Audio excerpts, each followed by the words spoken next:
வணக்கம். நாங்கள் இன்றைக்கு பிரெஞ்சு மொழியில் வேர்ப் ஆக்சிலியர் என்ற வகையை பார்ப்போம். வேர்ப் ஆக்சிலியர் என்றால் என்ன?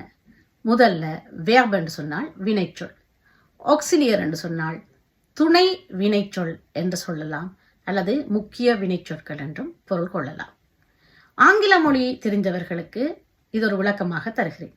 ஆங்கில மொழியில டு பி, டு ஹேவ் என்ற இந்த இரண்டு வினைச்சொற்களுமே அங்கு நிறைய பயன்பாட்டில் இருக்கிறத பார்க்கக்கூடியதா இருக்கும். ஐ ஆம் அ டாக்டர், யூ ஹாவ் 2 children, இப்படியெல்லாம் ஆங்கிலத்தில் சொல்றது. இதையே பிரெஞ்சு மொழியில வேர்ப் எத்ர், வேர்ப் அவார் என்று இரண்டு இருக்குது. இவற்றை வேர்ப் ஆக்சிலியர் என்று சொல்றது.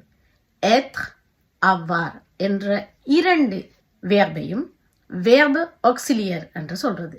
இவற்றை வேர்ப் என்று சொல்றதை விட வேர்ப் ஆக்சிலியர் என்று சொல்வதுதான் சரியாக இருக்கும். பிரெஞ்சு மொழியில எத்தனை வேர்ப் ஆக்சிலியர் இருக்குன்னு கேட்டால் 2 என்று சொல்ல வேண்டும். அவை யாவை என்று சொன்னால் வேர்ப் எத்ர், வேர்ப் அவார். இந்த 2 ஆக்சிலியரையும் எப்படி பயன்படுத்துவது என்று அடுத்த வகுப்புல பார்ப்போம். வணக்கம்.